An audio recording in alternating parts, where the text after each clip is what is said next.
You already know this is Rock City, man. You listen to the homeboy Breezy on 92 WICB. Right about now. 92 WICB, it's your boy Breezy. I'm in the building. Right now I'm joined live on the line with Theron of the group Rock City. What's going on, Theron?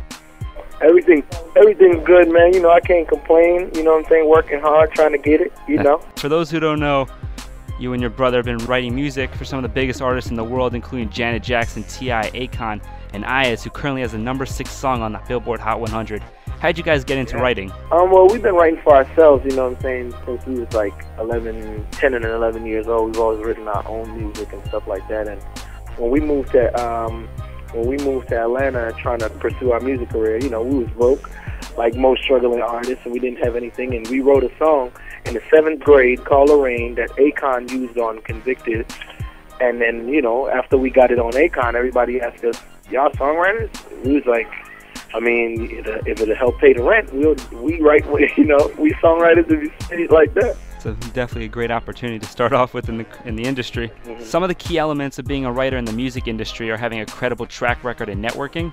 When you guys first came to the United States from the Virgin Islands, how did you guys build the relationships with the artists and network to put yourselves in the position that you guys are in today? Oh man, we graduated our high school in 2000, moved to Atlanta, I want to say like 2002 or something like that. No, 2001, because we was in Miami first for about a year, and then we moved to Atlanta. And, you know, we've just been in the city doing talent shows and stuff like that. Got up with our manager, Ray, in 2005, 2006.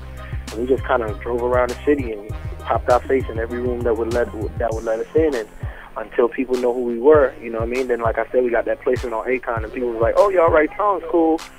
And then, you know, this big door opened, and we just ran with it. When a record label or an artist approaches you guys to work with them, do they present you with the beat or ideas for a song, or do you guys first write and work with the producer and then present the song to the artist? It depends.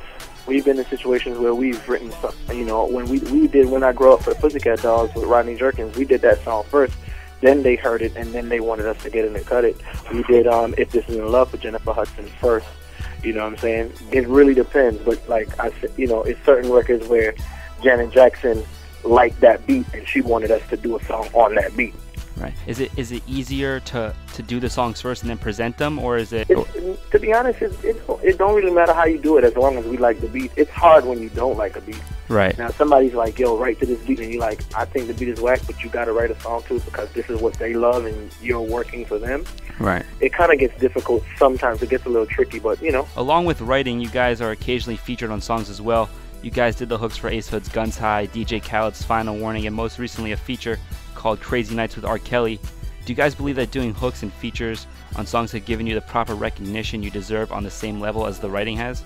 Featuring, it's helped a lot. I mean, you know, we haven't had a single with anybody we featured on, you know, but I mean, it has helped us a tremendous bit, like featuring ourselves. This R. Kelly record certainly helped us a lot, and you know, we did 3 records on Chris Brown, and we're actually on one, the Chris Brown, Brown Skin Girl with him and Sean Paul. Me and my brother are on that song also.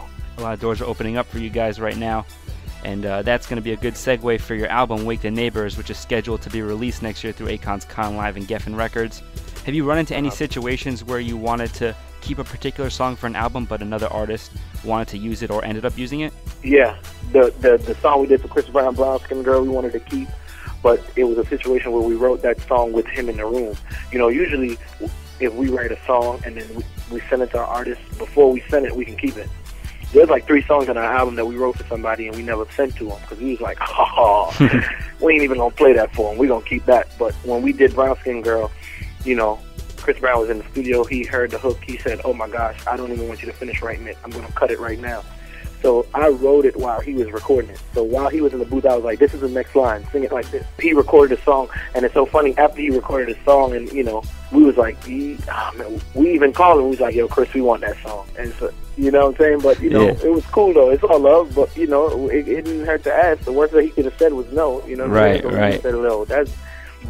But it's working out for the best because, you know, they still saying our name at the end of the day.